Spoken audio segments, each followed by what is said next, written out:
Ibu dan bayinya telah dikurung di ruangan ini selama bertahun-tahun. Sang ibu dikurung selama 7 tahun. Anaknya dikurung selama 5 tahun. Dari hari dia lahir sampai sekarang, sang anak tidak pernah meninggalkan tempat ini. Karena ada seorang pria mesum yang membawa mereka ke tempat ini. Bocah polos yang tampan ini. Dia tidak tahu bahwa dia lahir dari situasi yang sulit. 7 tahun yang lalu ibunya masih siswi berusia 17 tahun. Orang cabul itu menculik dan memenjarakannya, lalu melahirkannya. Rambut anak laki-laki ini sepanjang rambut anak perempuan. Karena tidak ada gunting di kamar ini, orang cabul itu takut ditipu oleh ibunya. Bertahun-tahun yang lalu ibunya menggunakan tutup toilet untuk memukulnya sekali. Tapi dia tidak bisa mengalahkannya dan dia juga terluka. Lalu orang cabul itu membuang tutupnya. Ia sering datang di malam hari, memberikan makanan dan barang kepada mereka, kemudian dia melakukan keinginannya pada ibunya. Dia membiarkan bocah itu bersembunyi di lemari. Jadi bocah itu tidak akan menyaksikan apa yang terjadi di luar. Setiap hari sang ibu berolahraga bersama putranya, mengajarinya membaca dan menulis. Tapi tidak mengatakan kebenarannya. Dia ingin melindungi anaknya. Setiap pagi, mereka akan naik ke ruang kosong di atap untuk berteriak. Berharap seseorang di luar dapat mendengar teriakan minta tolong mereka. Tapi ruangan ini kedap suara. Mereka berdua belum pernah berhasil. Hari ini penjahat itu datang. Tidak membawa vitamin untuk anaknya. Dia mengatakan bahwa vitamin itu mahal dan tidak efektif. Tapi untuk anak yang hanya makan roti setiap hari, vitamin sangat penting. Saat berbicara, sang ibu tahu, penjahat itu sudah tidak bekerja selama 6 bulan dan dia kehabisan uang. Jadi dia mudah marah tanpa alasan apapun. Hampir memukul wanita itu. Saat larut malam, anak itu diam-diam memanjat keluar dari lemari. Melihat penjahat cabul itu, ia bangun dan mencoba menyentuh bocah itu, namun sang ibu juga bangun. Dia tidak membiarkan orang cabul itu menyentuh bayinya. Orang cabul itu tiba-tiba meraih bantal, menekannya dengan kuat, sepertinya mencekiknya sampai mati. Setelah memegang bantal untuk waktu yang lama, dia melepaskannya, dan pergi dari sana. Keesokan harinya mereka mengetahui bahwa ruangan itu kehabisan daya. Mereka tidak tahu apakah itu dilakukan oleh orang cabul itu, atau dia lupa membayar tagihan listrik. Tidak ada perapian sehingga ruangan itu sangat dingin. Wanita itu buru-buru pergi untuk membuka pintu besi tetapi tidak bisa membukanya. Kedua orang ini hanya bisa memakai begitu banyak lapisan pakaian. Pada hari ini, sang ibu menemukan cara untuk melarikan diri. Dia mulai memberitahu bocah itu tentang dunia luar. Sekitar tahun itu dia ditipu dan dikurung di sini. Dia tidak menyangka anak itu akan marah. Berdebat keras dengannya. Saya tidak percaya pada dunia buruk yang Anda katakan. Anak itu masih menangis. Ya, dunia yang masih diyakini bocah itu dihancurkan oleh orang yang paling dia percayai.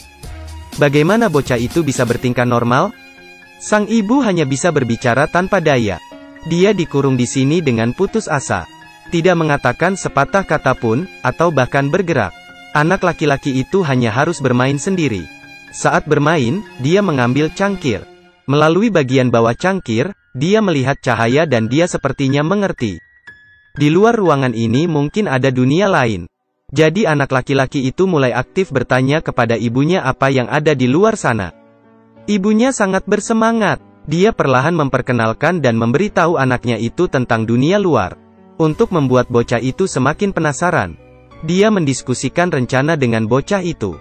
Menyuruh anak itu berpura-pura sakit untuk mengelabui orang cabul. Membiarkan penjahat itu membawanya ke dokter. Dengan cara itu, anaknya bisa melihat dunia luar. Untuk membantu putranya berpura-pura sakit, ibu menutupi wajah anaknya dengan handuk panas.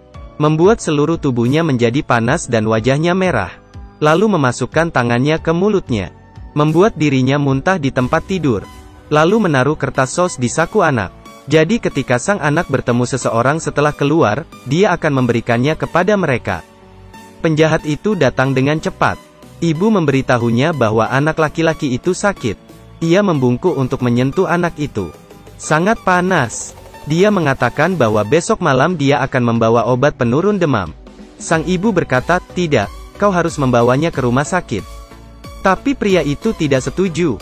Keduanya bertengkar dengan keras. Orang itu membalikkan punggungnya. Mereka tidak berharap dia begitu kejam. Rencana ini gagal. Ibunya menangis sepanjang malam. Tapi dia datang dengan rencana kedua, adalah membiarkan anak itu berpura-pura mati. Orang cabul akan membawanya untuk dikubur. Di jalan, anak itu akan menemukan peluang untuk melarikan diri. Meskipun anak itu terus-menerus berdebat dengan ibunya, tapi ia sangat sabar, mengajari anaknya cara bersembunyi di permadani berulang kali, cara keluar dari karpet untuk melarikan diri dari mobil. Anak ini akhirnya paham. Pada akhirnya, dia setuju untuk berkoordinasi dengan ibunya. Keduanya saling berpelukan untuk terakhir kalinya. Lalu terdengar suara pintu terbuka. Sang ibu dengan cepat menggulingkan putranya ke permadani. Dia langsung menangis sedih ketika penjahat memasuki kamarnya.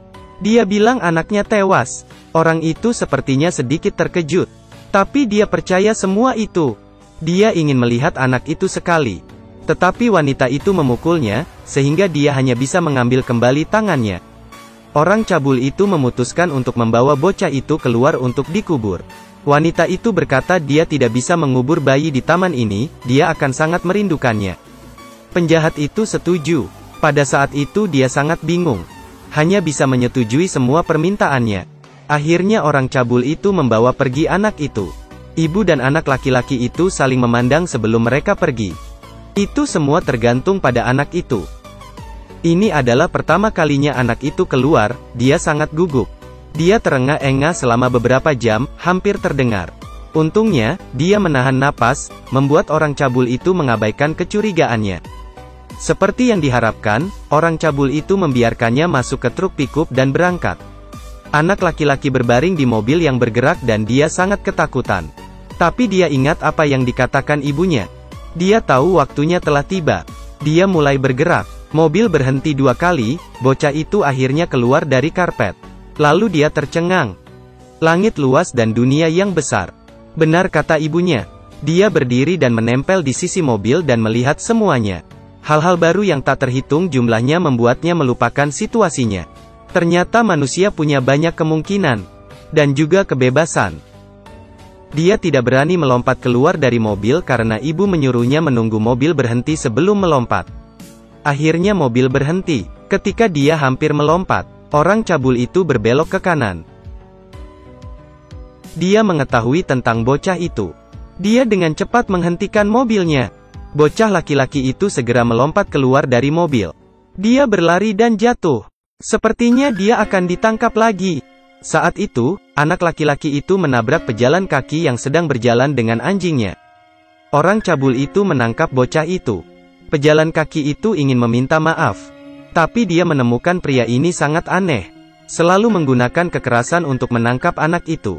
Anak ini kemudian menjerit, "Selamatkan aku, selamatkan aku, selamatkan aku."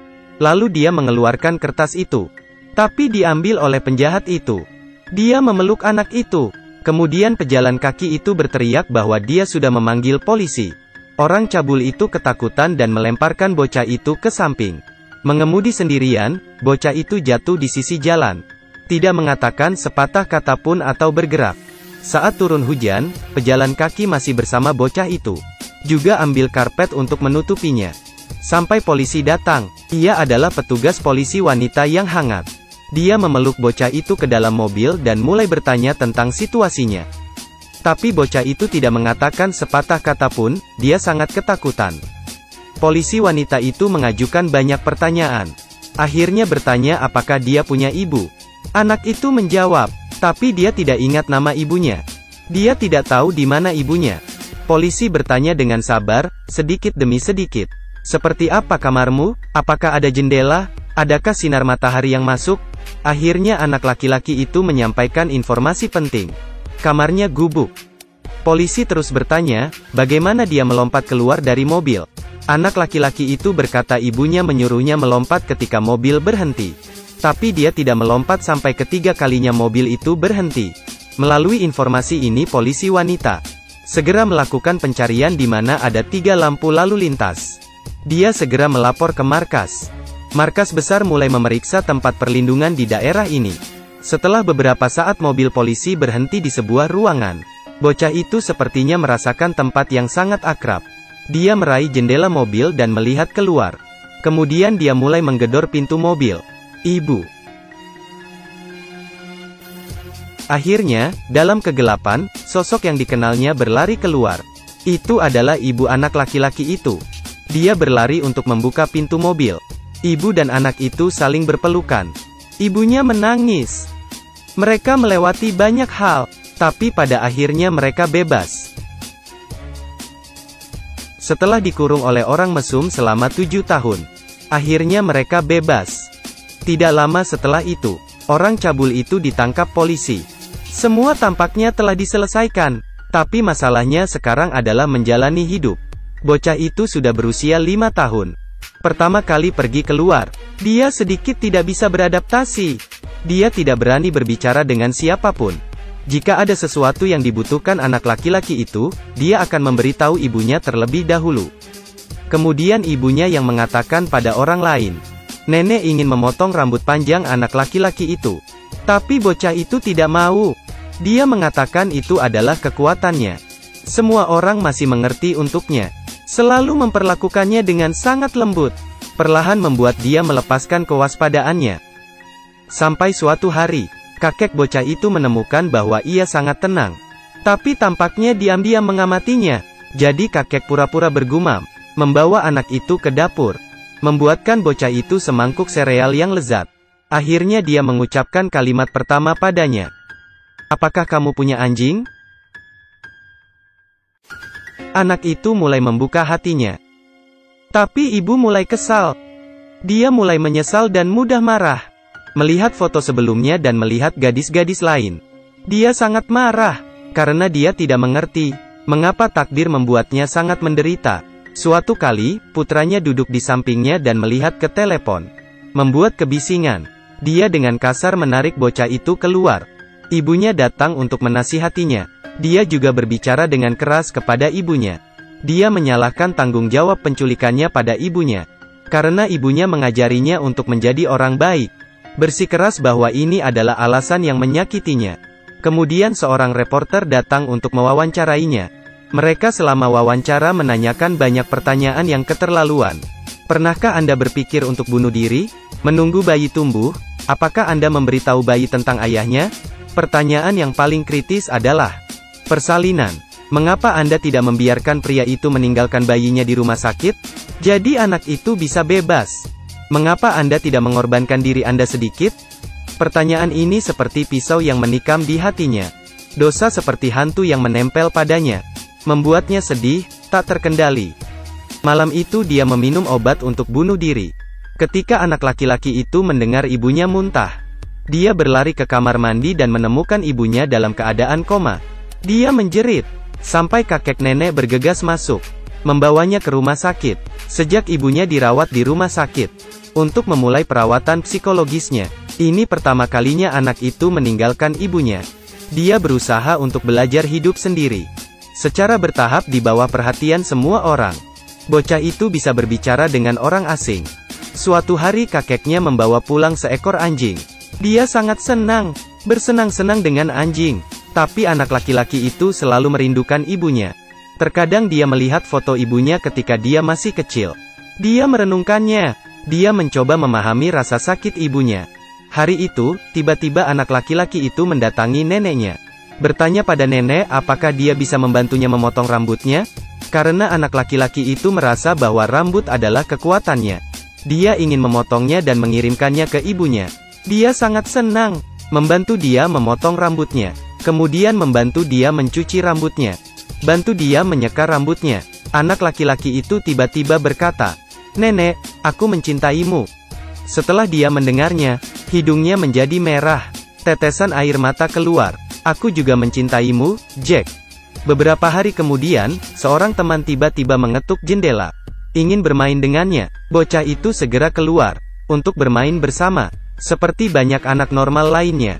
Di saat yang tepat, ibunya kembali. Dia melihatnya. Dia tersenyum kecil. Dia pergi keluar. Bocah itu melihat ibunya bergegas lari. Mereka saling berpelukan erat. Ternyata ibunya semakin baik. Sang ibu memberitahu anak laki-laki itu bahwa ketika dia melihat rambut yang dikirimnya, sang ibu segera tahu bahwa dia bisa pulih kembali. Setelah itu, hidup mereka menjadi lebih baik. Keluarga yang harmonis dan penuh canda tawa. Ibu dan anak laki-lakinya sering keluar untuk mengeksplorasi hal-hal baru. Semuanya sangat indah. Kemudian, mereka kembali ke tempat mereka disekap. Mengunjungi terakhir kalinya, bocah itu masuk ke dalam, tiba-tiba mendapati dirinya tidak mengenali ruangan ini. Apakah tempat ini menjadi lebih kecil? Atau karena dia sudah dewasa? Akhirnya bocah itu mengucapkan selamat tinggal pada peralatan rumah tangga yang membesarkannya. Selamat tinggal pohon, selamat tinggal kursi, selamat tinggal lemari. Dia ingin ibunya mengucapkan selamat tinggal pada ruangan ini bersamanya. Ibunya segera mengucapkan kalimat lembut. Selamat tinggal kamar. Mereka akhirnya berhasil melepaskan kandangnya. Kandang ini bukan hanya ruangan itu, tapi juga ruang di dalam jiwa. Jiwa setiap orang terjebak dalam sebuah ruangan. Kita harus menjadi lebih tangguh untuk menghancurkannya. Seperti yang dikatakan nenek, tidak ada yang lebih tangguh dari diri sendiri. Kita semua harus membantu orang yang kita cintai, mendampingi dan mendukung mereka agar lebih kuat.